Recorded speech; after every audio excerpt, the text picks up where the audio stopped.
Hey guys, Not a GTI here, back in the garage today. Really want to get started on the big project, which is clutch. I've got a clutch kit here, somewhere back there. I got tons of parts. I got stuff for the subframe. I got tons of stuff. Hopefully replacing the clutch and flywheel in a Mk6 Golf R specifically in your garage on jack stands and a floor jack. Basic tools. It's gonna be like a can I do it and can you do it kind of thing. Okay, the first thing you're gonna wanna do if you're considering doing this yourself, get it mapped out. Get an installation sheet. I got one from ECS Tuning online. I'll have a link in my bio for that. That's gonna help me out. It's for a Mark 5 GTI. Unfortunately, they don't have a full Mark 6 walkthrough for the Golf R. I've done is I got the front lifted up as high as I can get it. And I've just sat under there. I've kind of measured how much room I've got. So climb in here and you can kind of just scope it out. Like there's the transmission right in here. That's gonna have to come down. Do I have enough room in here? I hope so. I've got some blocks I can put the jack stands on if need be. All right guys, so I figured I'd get a head start on the clutch job here tonight. So first thing you're gonna wanna do is you're gonna wanna pull off your intake. Now, if you guys are doing a clutch, you probably have an aftermarket intake, I would assume. If you don't, I'll link a video up here where I go through how to remove your stock intake.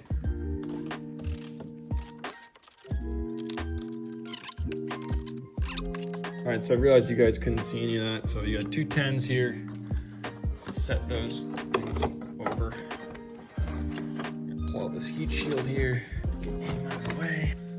Next thing you're gonna wanna do is that bolt out down there.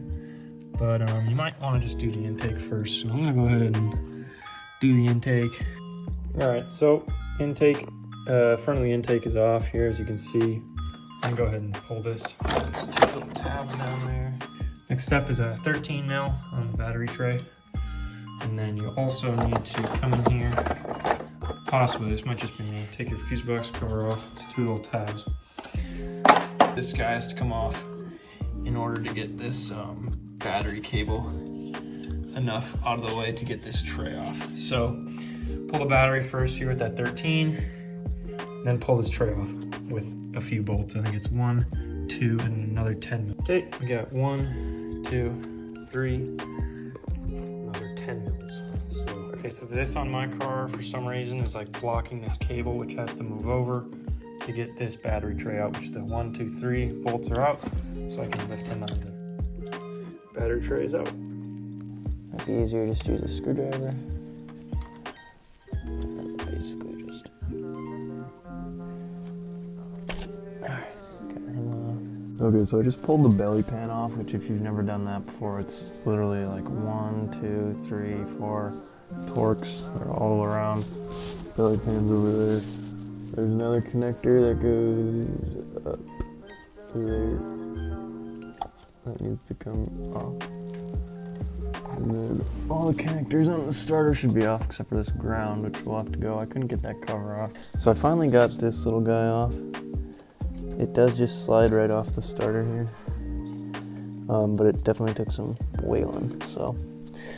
Pull this negative off, this cable, and then I believe this guy, and then the one from the bottom, and then the starter can come off. All right, so that is a 13 mil on this negative cable. All right, before removing that guy, I'm actually gonna go ahead and remove this negative with a 13 mil as well, just because it's kind of in the way and it's gonna have to come off anyways. All right, I'm gonna remove that guy with an 18.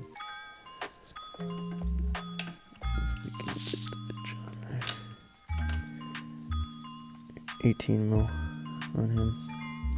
It's a pretty long bolt in the starter there, but you can get it. So you can see, let's see, we got most of this area cleared out, starters off. You can even see in there. Look at it. There she blows. There's a clutch in there and the flywheel and shit. So what I'm gonna do next here is I'm actually gonna go underneath the car, mark the drive shaft, pull the drive shaft bolts, pull the pendulum mount bolts, and then take the drive shaft out. Hopefully I don't have to move the fucking car around like last time, because the drive shaft is just so long it barely comes off that flange, but I'll probably have to lower the car and like wiggle it off. So we'll see here. Guys, I pulled the drive shaft bolts. As I thought, there's not enough room to pull the drive shaft out without taking those pendulum mounts off, or those pendulum bolts on the transmission off, I should say, and then moving the transmission forward. So I'm gonna have to do what I did in the exhaust video, where I lower the front end, keep the back end up a little bit, and pull it off like that. So, all right, so these are 16 mils, but that's the one fucking socket I don't have. But 5/8 works perfectly, so.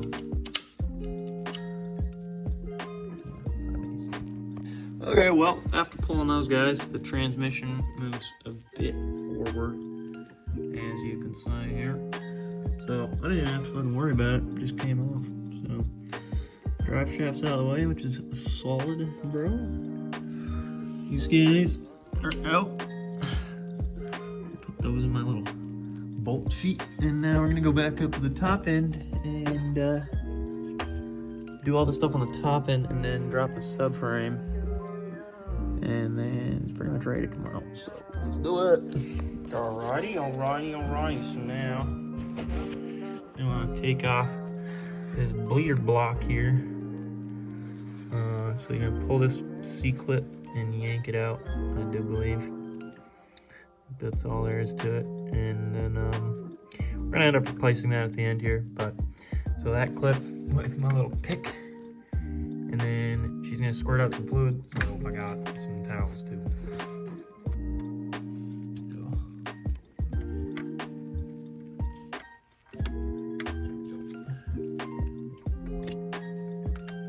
So that's up. Yep, and she's squirting fluid out there. Okay, so this guy is gonna leak juice everywhere if you don't cap it. But I don't really have a cap, so I'm gonna just fucking set it up here and see if I can zip tie it in. Yeah. Okay, of course the one time I fucking need it, I can't find my fucking...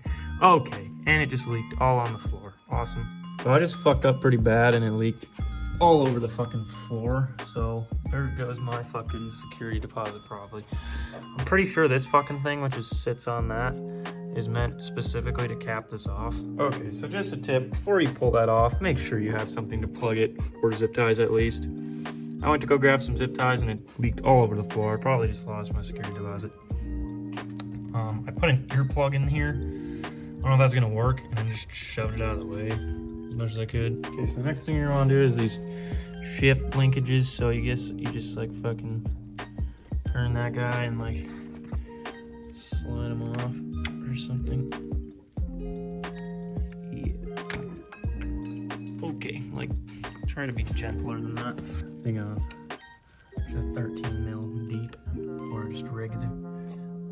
Yeah, not that. Yeah. Okay, guys. So a little update. So I'm working on getting the subframe down right now so that we can get the transmission out. And one thing you're gonna run into here is your tie rod end links, inner tie rod links have to come out, and this can be a fucking bitch. So what I'm doing, I got my nut still a little bit on the end link there. I got a 13 mil on a jack on some wood blocks, and I'm gonna put some pressure on it, like that much maybe, because my fucking socket's about to come off. Okay, and then you get your hammer and you just... Alright, so after a few whacks and pressure from the jack, it popped out. Not easy to do, so I'm gonna update you on where I'm at here on the clutch install on the Mk6 Golf R. Yesterday we did all the shift linkages, starter, got all the stuff out of the way here. Today, working on... Oh, we also took the drive shaft out and took those little pendulum bolts off today. I'm working on getting the subframe down. You're gonna want to fucking put this up pretty high. So I measured the trans yesterday, and trans top to bottom on the front is about 13 inches.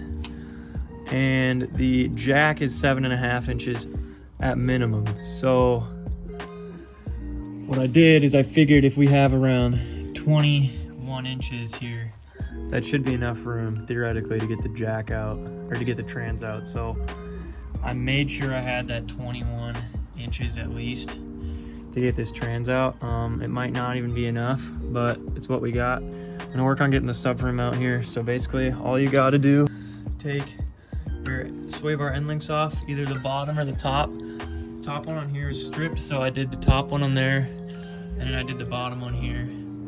And then you got 1, 2, 3 on each side. These are 16 mils. Your end link is an 18 mil, and it's got this little 12 point in it that you're gonna need to have. I forget what they also call those. And then you can impact gun your tie rods off and then do what I just showed you.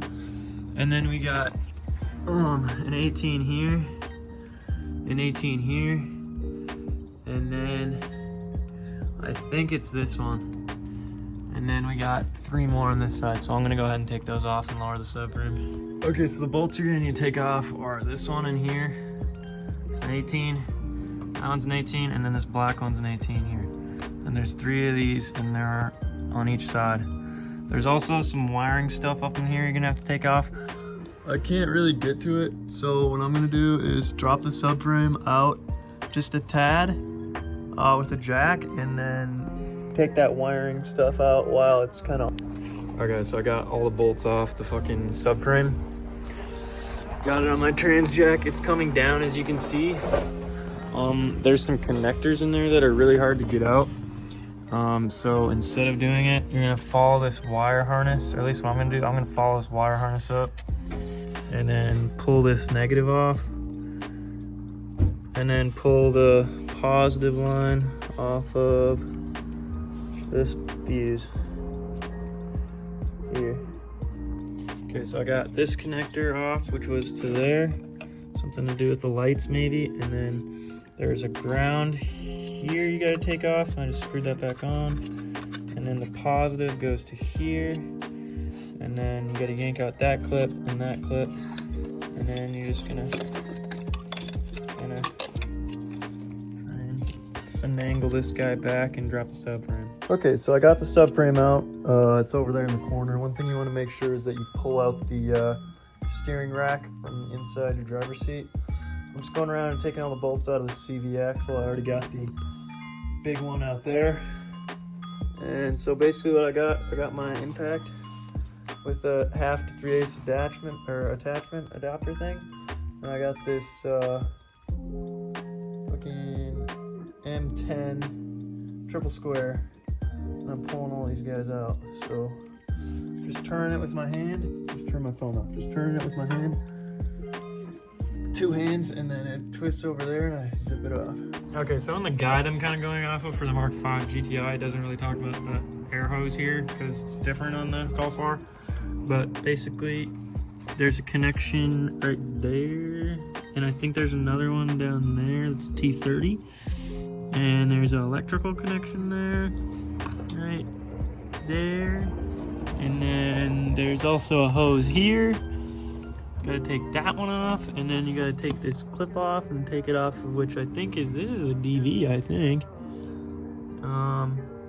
So yeah, I'm gonna take this out, and then you just can drop it from the bottom probably as one unit. And then we're done. We just put the fucking bar on there, take the bolts off, the mounting bolts, and just drop her down, and we're good to go, baby. Okay, there's also a T30 right here to take off, and honestly I might just take that off and then just like shove it forward, or just take this guy off too. Take this little hose out and then move this forward as much as I can to get the trans down, and just call her good there. This looks like it's gonna be in the way too though, so I don't know, we'll see. Okay, so I'm just gonna leave the air pipe alone. It should be enough room to clear it once you take that T30 out. Taking this bracket off the bevel box here. This is M10, same as the axles. And then you got this heat shield that should maybe come off, I think. Yeah, and that looks like a hex head. And then you got a regular, maybe an 18 right here. Pull that shield off, looks like. And then you got another one up here, and then we'll see if there's any behind the shield. And then that's it. All right, so this one up here is a bitch. I don't know if you can see that. So I'm gonna take I took my hex socket, shoved it in there, and I'm gonna take my little wobble adapter here and see if I can fucking get this in here. Okay, so unfortunately you need a fucking 8mm, just regular hex, like this, which I don't have one, so I'm gonna have to go fucking get one before I take this off. Stupid. All right, so I went and picked up this fucking thing. It was way too much money. It was like $20. Probably gonna return it, but it's got an 8mm, so hopefully this works. And let's see, righty tighty, lefty loosey, baby. Holy smokes. All right, so having that little ball on the end of this thing helps too, because you can kind of get it at an angle. And it's not too bad if you got one of these. All right, and then you just have the 16s. You got one here, one up there, and one over there. Gotta pull those out to get the shield out. Okay, a little bit of a turn of events here. So this doesn't actually come out without taking the flange off. So we're gonna need to decide here if we try to drop the transmission without taking this flange off, or if it's gonna hit on this oil pan here. But as you can see, that the transfer case here is actually leaking quite a bit, and it looks like it could be leaking from inside the inside of there, like a seal has gone bad. So I might have to pull this transfer case apart anyways. So guys, this is really fucking tight in there. I've been yanking on it with the pry bar and it won't come out even after I took the Allen out. So I'm just gonna leave this on and try to drop the trans with it on there. It's just too hard to come off. I'll dismantle it when it's on the ground, I guess. Okay, so I thought I'd just show you my engine bar setup from Harbor Freight. So it kind of sits on the edges here. Okay, and then I got a carabiner on the engine bracket with the chain, and I have tension on the chain. I just took off this trans mount. It's 3/18s up top, and then 1, 2, 3/18s there. And keep your transmission jack ready, because the trans is gonna drop a little bit when you do that. So, all right guys, so I went ahead, I took out the upper bell housing bolts. The way I got this one was my long 18 and a wobble wrench, because this shifter bracket's kind of in the way. And then this one's got a long fucking tip on it, so I took this one and fucking this guy, and then a little stubby too, which I don't know where I put that, but this one, and then just a regular wrench to get that long one off, because it's kind of in a hard spot. Okay, and then there's a bolt right here. Got my wall. It's an 18. All right guys, so I loosened all the bell housing bolts on the bottom here, just a little bit. I'm taking this one out first because it's hard to get with the jack in the way, so I'm leaving these two on so it doesn't fall on me, is the idea. And then I'm just gonna take this furthest one in out first, and then move the jack into place, and then take these two out and let it sit on the jack, and then shimmy it off with the jack under there, and I'm gonna have someone help me get it off. All right, me and my roommate just got this thing out. Sorry I didn't film much of it, but it's literally just all about lowering this jack to the right spot and just getting it out of there. And we got it, so here she is. Woo! There's the bevel box on there. Oh, I am so stoked. Let's fucking go, guys.